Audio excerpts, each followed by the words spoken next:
Нэвтрүүлгийг сонгон үзэж байгаа үзэгч та бүхэндээ талархлаа илэрхийлье. За баримт тайлбар нэвтрүүлгийн шин дугааруудыг та ажлын өдрүүдийн лавг пүрэв баасан гарагийн 21 цагаас эфирт шууд хүлээн авч үзэх боломжтой гэдгийг дахин сануулъя.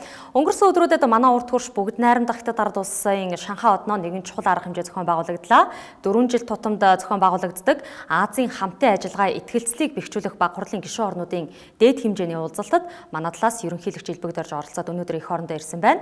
За хуралд нийтдээ 47 орны төлөөлөл оролцсны дотор хойд хөршийн ерөнхийлөгч Путин ч байлцжээ. Путиний Шанхай дахь албан ёсны айлчлалтаа энэхүү дээд хэмжээний хурал давхцаж таарсан нь тохиолдлын зүйл биш. За ингэж дайруулсан айлчлалын төлөвлөгөөг Хятад, Оросын талууд эртнээс ярилцсан байж таарна.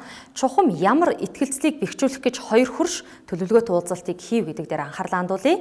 За ерөнхийлөгч харин ингэж анхаарч байгаа эсхийг мэдэхгүй юм. Тэрээр хурлын дараа сэтгүүлчдэд өгсөн ярилцлаганда Азийн хамтын ажиллагаа итгэлцлийг бэхжүүлэх баг хурлын гишүүн орнуудын дээд хэмжээний уулзалтын төгсгөлд тунхаглал гаргасан. Энэхүү тунхаглалд манай улсын 3 саналыг багтаалаа гэж ярьсан байна. Түүний хүчин зүтгэлээр Монгол улсын эрх ашигыг хамгаалах нэртэй 3 санал одоо танд үзүүлэх баримтын дараа ямархуу үнцэнтэй сонсогдож байна вэ гэдгийг эргээд өгнөх хэрэгтэй. За баримтын хамгийн гол баримтыг та бүхэнд үзэгчдэд дэлгэцэндээ яг одоо харуулъя. За энд Хяхтын гэрээний тухай асуудлаар нэгэн жиргээч өөрийн Twitter хуудасанда бичсэн байгаа юм. За Хяхтын гэрээ 1914 он, Шанхайн гэрээ 2014 он давтамж, хоёуланд нь Монгол харж зогсох үүрэгтэй уригдсан байдаг та хэмээн жиргсэн байгаа юм аа. За тэрээр энэхүү жиргээг оруулахдаа бүгд найрамдах Хятад ард улсын удирдагч хийгээд Оросын албаны улсын ерөнхийлөгч Владимир Путин нарын хундаг тулгаж байгаа фото зургийг оруулсан байх юм. Хяхтын гэрээ 2014 он, Шанхайн гэрээ 2014 он давтамж нь хоёуланд нь Монгол хар зогсох үүрэгтэй уригдсан байдаг гэдэг Twitter миний өнөөдрийн ярих сэдвийн хамгийн гол баримт. За Twitterт Чингонгийн зургаар аватараа хийж Этбат зэрэг 2012 нэрээр жиргэдэг нэгэн жиргээч ингэж бичсэн байгаа юм. Энэ бол миний өнөөдөр ярих сэдвийн гол баримт гэдгийг дахиад тодруулъя. Энд үгүйсэн санааг хоёр хөрштэй холбоотой хийгдсэн гэрээний дагуу ярих юм а. Оросын албаны улсын ерөнхийлөгч Владимир Путин Шанхайд энэ сарын 20-оос 21-ний өдрүүдэд албан ёсны айлчлал хийж энэ үеэрээ Хятадын талтай нэгэн чухал гэрээг үзгэлсэн. Түүх өөрөө 100 жилийн давтамжтайгаар дахин давтагддаг гэсэн судлаачдын зүгээс сануулдаг бичигдээгүй хууль байдгийн. Үүнтэй адилаар хоёр хөршийн хооронд хийгдсэн гэрээний гэрч Монгол улс боллоо. За энэ тухай батлах дараагийн баримтыг танд мөн л дэлгэцэн дээр танилцуулъя. За Газпром CNPC-тэй 400 тэрбум Америк долларын гэрээ үзгэллээ гэдэг мэдээллүүд Оросын албаны улсын ерөнхийлөгч Владимир Путиний бүгд найрамдах Хятад ард улсад хийсэн албан ёсны айлчлалын дараа олон улсын хэвлэл мэдээллийн агентлуудаар цэцэгдэж эхэлсэн юм а. Танд Газпром хийгээд бүгд найрамдах Хятад ард улсын CNPC-гийн хооронд байгуулагдсан 400 тэрбум Америк долларын өртөг бүхий энэхүү гэрээнд за чухам ямар асуудлуудыг тусгасан талаарх олон улсын хэвлэл мэдээллийн агентлагт тусгасан мэдээллийг бүр ихээр нь харуулж байна.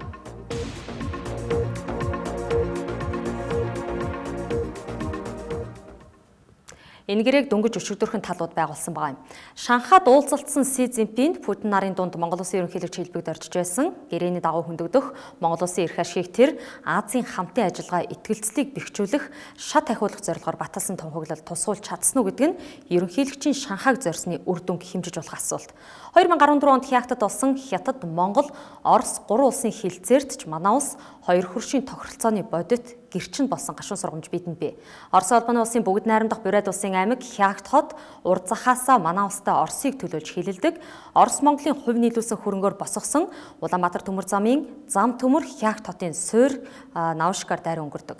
Энд 1911 он тунхагласан үндэсний эрх чөлөө тусгаар тогтнолоо баталгаажуулах зорилготойгоор Монгол улсын төлөөлөгч хоёр хөрштэй уулзаж байсан түүхтэй харамсалтай нь манай улсын өөртөлсөн 11 оны тусгаар тогтнолоо баталгаажуулах хийгээд Монгол улсын засгийн газрыг дэмжихээ тухайн үед илэрхийлээд байсан өвөр Монгол болон бусад Монгол үндэстнээ нэгтгэх гэсэн зорилгыг хоёр хөрш дэмжээгүй. Гурван талд тус тусынхаа байр суурийг хамгаалсан шингээсэн баримтчгийг тэр үедээ үлдээд за үйлцэн төдийд хилцээрийн үр дүн гарсан байдгийг. За ингээд 1914 онд хийгдсэн Хяхтын гэрээнээс та бүхэндээ баримт олгож мөн л дэлгэцэн танилцуулж байна. За Хяхтын гэрээ Хятад, Орос гурван талт улсын хилцээрээ 11-р зүйлд өөртөө эзэрхсэн гадаад Монголын газар нь болвоос хүрээний Хятад амбан, Улаастан Жанжин, Ховдын Хятад амбны захиргаанд байсан газрууд бөгөөд Хятадтай нийлсэн хил нь зүүн зүг Хүлэн буурийн хязгаар, баруун зүг Алтан хязгаар руугаа адил зах нийлсэн 4 аймаг ба Ховдын хязгаарын олон хошуудын хилээр баймоо хэмээн заасан байт юм байна.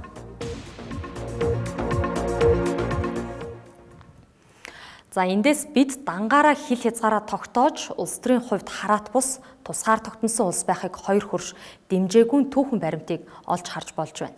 Түүгээр зогсохгүй Хяхтын гэрээний давуу 3 улсын худалдаа 8, бараа таврын солилцооны талаар ч гэсэн 3 тал тохиролцоонд хүрсэн байдаг байх юм. За үүнд бас л хоёр хөршийн эрх ашигыг нэн тэргуунд тавьсан заалтууд оржээ. Хяхтын гэрээнээс та бүхэндээ дахиад танилцуулъя. За 1914 онд хилцээр хийгдсэн 3 улсын хооронд Хятад Орос 3 талд хилцээрийн дунд 3 улсын хоорондох худалдаа 8-ны асуудлыг мөн л зохицуулж өгсөн байдаг. Дундад эргээ улсын худалдаачид гадаад Монголд ямар бараа оруулан 8-алвч бомбтын гайл тогтоохгүй, харин урд нэгэнд тогтоосон ба хойч өдөр нэмж тогтоох худалдааны гайлыг монголчуудын нэг адил тушааж байна гэж заасан байт юм а.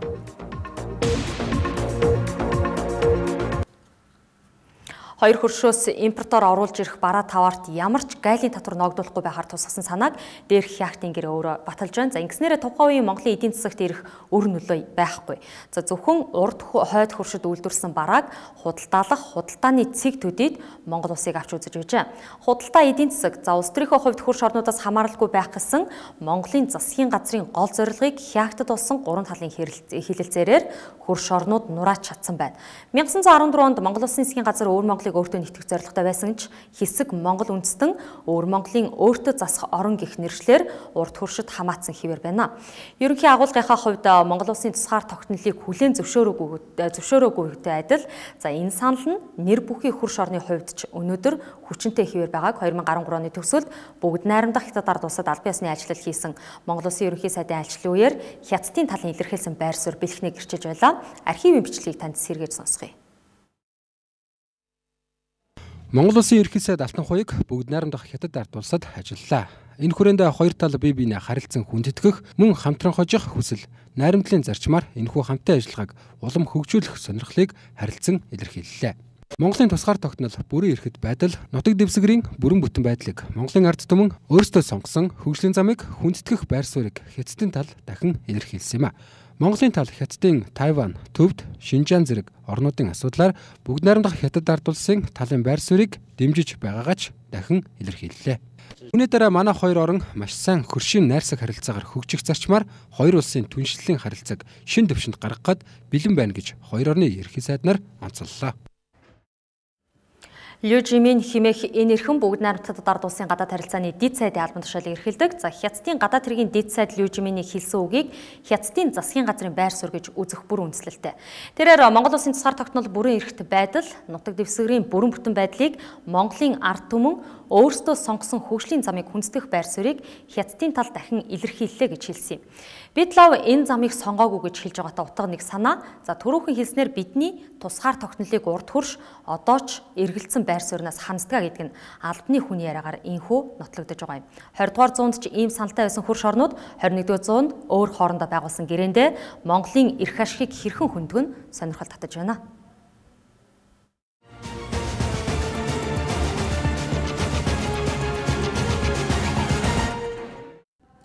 Ерөнхийлөгч Цахагийн элбэгд орж Азийн хамтын ажиллагаа итгэлцлийг бэхжүүлэх багварлын гишүүн орнуудын хурлаас гаргасан тунхаглалд улсынхаа 3 чухал саналыг багтаасан гэлээ.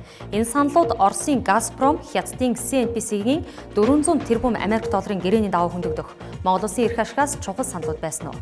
Орос улс Хятадд 30 жилийн хугацаанд байгалийн хий нийлүүлэхэд Монгол дамжин өнгөрөх төв болох уу? Энэ тухай дараагийн хэсэгт ярих болно.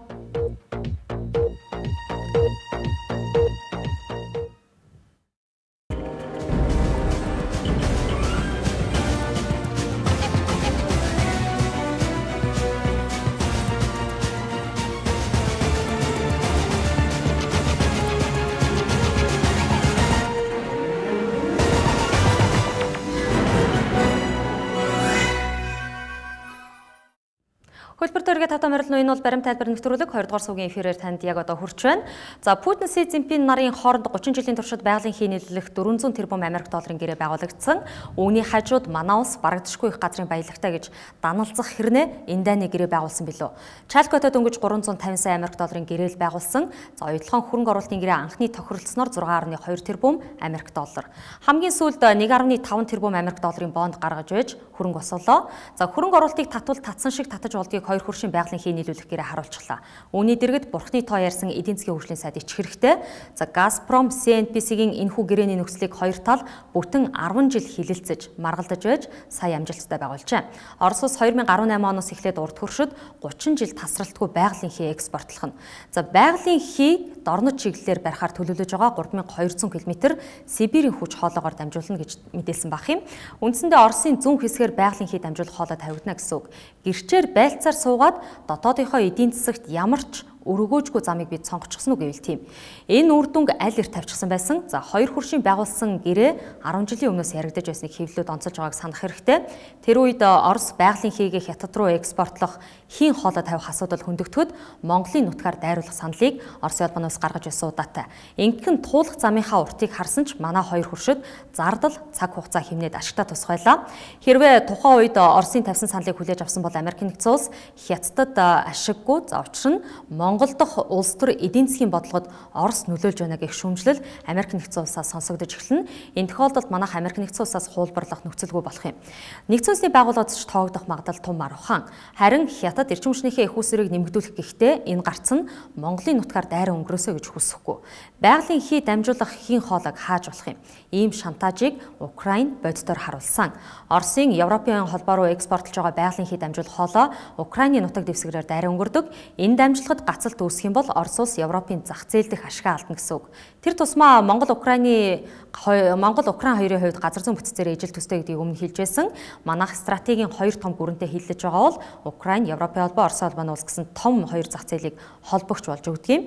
Хоёр том гүрний дунд дамжин өнгөрөх төв болох нь эдийн засгийн хувьд ашигтай. Савл хийвэл эдийн засгийн ашгийг харж шийдвэр гаргаж байгаа засгийн газарт Орос хятадын гэрээ хэрхэн анхаарал татаж байгаа нь тодорхой бус байсаар байна. За газар зүйн онцлогоо мэдрэх үүнийхээ дараа онцлогтой тулгуурласан эдийн засгийн бодлогыг бид хэрэгжүүлж чадсангүй. Өнөөдрийн нөхцөл байдлаар хойд хөрш, урд хөрш рүү ямар чиглэлээр байгалийн хий экспортлж байгаа хийгээд за цаашдаа энэ хийн хоолой ямар зарааллаар тэлэх магадaltaй байгааг Газпром компани гаргасан зураг төслөөс харах бүрэн боломжтой юм. Дэлгэцсэн та бүхэндээ Орос улбаны улсын Газпром компаниас гаргасан энэхүү хий хоолой дамжуулах сүлжээний зургийг дэлгэрэнгүйгээр нь харуулж байна. За үзэгч та бүхэн энэхүү үзүүлж байгаа фото зурагнаас нэгэн зүйлийг анзаарч хараарай. За шар хийгээд улаан мөнгө тасархаа шар зураасуудаар тэмдэглэгдсэн хэсгүүдийг анзаарч харах хэрэгтэй. За эдгээр зураасаар тэмдэглэгдсэн хэсгүүд одоогийн байдлаар Орос улбаны улсаар дайран өнгөрч байгаа байгалийн хий дамжуулах хийн хоолой хийгээд шинээр баригдах. За цаашид хятад руу хийн хоолой дамжуулах байгалийн хий дамжуулах хийн хоолойн сүлжээ ямархуу замаар өргөжин тэлж болох энэхүү зураг төслийг Газпром компани өөрийнхөө төлөвлөгөөнд тусгаж зураг төслийг боловсруулсан байх юм а.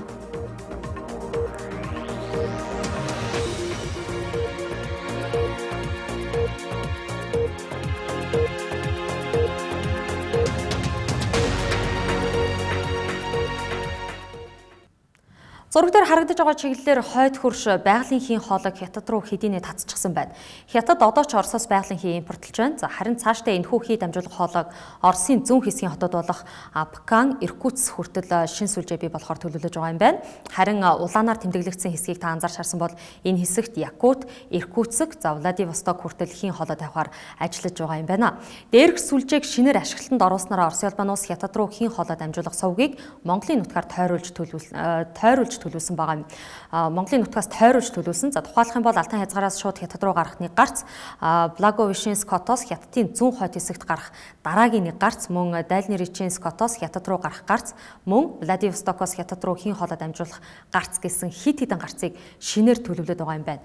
Дээрх гарцуудын аль нь ч Монголын газар нутгийг дайран өнгөрөхгүй байгаа гэдгийг та анзаарч харсан бах. За Газпром компани төлөвлөж байгаагаар тус компани 2017 он гэхэд Якутын зүүн хойд хэсэгт Чаяндын томоохон байгалийн хийн орд газрыг ашиглалтанд оруулах улмаар Владивосток хүртэл хийн хоолой тавих ажлыг дуусгахаар төлөвлөн ажиллаж байна. За энэ ажил амжилттай хэрэгжих юм бол Оросын улбаны улсын зүүн болон баруун хэсгийн хийн хоолой дамжуулах сүлжээг нэгтгэх шийдвэрлэх үүрэгтэй юм том төсөл болох юм.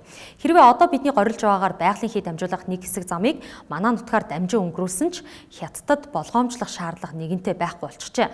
Учир нь урд хөрш Оростой гэрээ үзгэснээрээ ойрын 30 жил давах байгалийн хийн зах зээлийнхээ үнийн өсөлтийг хязгаарласан яасан бодлогыг батлуулаад зогсохгүй ганцхан Монголын нутгаар дайраа өнгөрөхүй гэх болгоомжлооч Оростой тохиролцсон үндсэн дээр гээж чадсан байна. Газпром Хятадын CNPC-тэй гэрээ байгуулахаас өмнө Хятадын талын сонирхлыг шигтгэж харилцан ашигтай байх хувилбар дээр удаан хугацаанд бодлогоширсон байх магадлалтай. Гэрээний дагуу бүгд найрамдагтад ард улс Оросын албаны улсаас 1000 шоо метрхийг 350 Америк доллараар авахар болжээ. Харин Орос Европт 365 Америк доллараар зардагтай харьцуулах юм бол Хятад 1000 шоо метр тутамд 15 Америк доллар хэмнэх гэрээг байгуулчихж. За үүний хажууд Монгол Улсын ерөнхийлөгчийн нэр бүхий тунхаглалд тусалсан гэх 3 чухал санал нь хэр үн цэнтэй вэ гэдгийг харцгаая. За нэгдүгээрт Улаанбаатарын яриа хэлцээр гихчээр дамжуулж зүүн хойд Азийн аюулгүй байдлын асуудлыг Азийн хамтын ажиллагаа итгэлцлийг бэхжүүлэх баг хурлын гишүүн орнуудын тунхаглалд тусгуулсан гэж тэрээр ярьсан байгаа юм. Өнгөрсөн оны намар Америк нэгдсэн улсын Нью-Йорк хотод зохион байгуулагдсан Нэгдсэн улсын байгууллагын ээлжид чуулганы үеэр энэ санаачлалыг Бан Ки Мун гаргаж хойд Солонгосын цөмийн аюулыг намжаах хүсэлтэй байгаагаа илэрхийлж байсан. Үүний цаад захиалагч нь Америк нэгдсэн улс юм. Америкийн бодлогыг дэмжиж ажиллаж байгаагаа ерөнхийлөгч дахин нэг удаа нотолчихлоо. Энэ нь манад тийм ч ашигтай хувилбар хараахан биш. Монголыг улс төр эдийн засгийн бодлогоор боомлж өөртөө нэгдмэл санаатай байх гэдэг нь явж хоёр хөрш орны таалалд нийцэхэргүй байгаа юм. Яаж ч байгалийн баялаг бусад бараа бүтээгдэхүүн тээвэрлэх болсон ч далаад гарцгүй манай улс хоёр хөршөөр дайруулж тээвэрлэлт хийн. За тээвэрлэлтийн сүлжээ шууд утгаараа хоёр хөршдөө салшгүй хамааралтай байгаа нөхцөлд Америк нэгдсэн улсаас хамааралтай гадаад бодлогыг хэрэгжүүлэх нь ашиггүй. Эхнээсээ Америк Монголын эдийн засгийг байнгын тэтгэх хэмжгээр аягалсны гор Орос Хятадын гэрээгээр инхүү батлагдаж байна. За хоёр дахь чухал санал нь Монгол улсын цөмийн зэвсэггүй статусыг тунхаглалтад тусгуулсан байна. Угаасаа олон улсын түвшинд эрчим хүчний стратегийн нөөцөд нүүрс, байгалийн хий, газрын тос эхний 3 бичигддэг. Цөмийн зэвсэггүй гэсэн статусыг баталгаажууллаа гэд цөмийн эрчим хүчний цахилгаан станц байгуулж болохгүй гэсэн санаа бол хараахан биш юм. Хэрвээ манахаас олборсон урааныг ашигласныхаа дараа нэр бүхий улс орнууд энхийн бус зориултаар ашиглах бол яах вэ гэдгийг бодолцох шаардлагатай байна. Бас цөмийн түвшний хог хаяглаа эргүүлээд өөрсдийн газар нутагт булшлах болвол мянгантаа цөмийн зэвсэггүй статусыг бусад улс орноор тунхаглуулад нийгэм, Монгол хүний эрүүл мэнд, байгаль орчинд үзүүлэх хортой нөлөөг багасгаж чадахгүй. За 3 дахь чухал саналт нь далаад гарцгүй орнуудын судалгааны төв Улаанбаатар хотноо байгуулагдсан. За энэхүү төвийн үйл ажиллагааг идэвхжүүлэх саналыг тунхаглалд оруулж өгчээ. Далаад гарцгүйгээ ухамсарлаж байсан бол яагаад хоёр хөршийн саналыг харгалзаж үзээгүй вэ гэдгийг асууя. Далаад гарцгүй юм чинь бид хэдийн олон улсын орны саналыг энэ төвийн үйл ажиллагаанд тусгалаа гэд нэг бол хойд эсвэл урд хөрштэй тохиролцож байж тээвэрлэлтийн асуудлыг шийдэх хэрэгтэй болно гэдгийг мартаж болохгүй. За Хятад Монголоос үл хамаарах эрчим хүчний нөөцийн импортын бодлогоо хэрэгжүүлж чадаж байхад Монгол харамсалтай нэгж чадахгүй байна. Харин Оросч бай, Хятадч бай аль альнаас нь хит хамааралтай байх эрсдлийг л хаасан улс төр эдийн засгийн бодлогыг хэрэгжүүлэх нь бидний гол зорилго байх ёстой. Газпром CNPC-гийн гэрээ үзэглэгдэхээс өмнө түрүү онд Хятадын удирдагч Си Цзиньпин Орос улбаны улсад аль биесны ажлыг хийж байсан. Тэд хэдийнэ байгалийн хий худалдан авах, худалдах гэрээний нөхцөлийг тохирсон байснаа энхүү Монголын талыг гэрчээр байлцуулан байж үзгэллээ. Гэрээний дагуу хоёр хөршийн одоогийн тохиролцсноор Монголын эдийн засагт ямар ч үр нөлөөгүй гагцхүү Орос Хятадд ашигтай гэрээ байгуулагдаж байгаа юм. Хятад улс эрчим хүчний нөөцөө аль болох олон талын их сурвалжаас бүрдүүлэхийн тулд дан ганц нүүрсээр занимаалтгүй байна. Тэд байгалийн хий, газрын цэснээс эрчим хүчнийхээ тодорхой хувийг хангаж байгаа. Гол нь хамгийн ойрын зайнаас нүүрс тээвэрлэх нь Монгол улс болохоос дэлхийд манайх ганцаараа газрын баялагтай биш гэдгийг санах хэрэгтэй. Урд хөршид Монголын эрх ашиг хамаагүй. За тэд зөвхөн өөрсдөө ашигтай хувилбараар л бодлого хэрэгжүүлж таардаг. Харамсалтай нь бид газрын хилээдэх баялгаа үнд оруулж чадчихэв. Богино хугацаанд олон удаагийн эргэлтээр улуурхаан бүтээгдэхүүний тээвэрлэлтийг хийх бисээр хаанаас нь үл мэдэгдэх шалтгаан нөхцлөөр тээврийн бодлогыг хэрэгжүүлэхгүй байх. За аль болох олон жилээр гацаах сонирхол үйлчилсэн хэвээр жил жилиг үдэж байна. Ингэж хугацаа хойжих зураа хоёр хөрш сөргөөр харах юм бол Монголын баялагийг үнгүүдүүлэх, за Монголд өөрсдийн орон зайг мэдрүүлэх гэрээг байгуулчихж байгаа юм а. Гэтэл дэрэгдэнд байцаад дараагийнхаа карьерт нөлөөлөх ашиг сонирхлыг л урьдчилж харсан саналыг тунхаглал гэх зүйлд тусгуулсан болохоос хөрш орнуудын байгуулсан гэрээний дундаас өөртөө ашигтай шийдвэрийг хэрхэн гаргуулах вэ гэдэгт ач холбогдол өгч байгаа хэсэг нь эргэлзээ төрүүлж байна.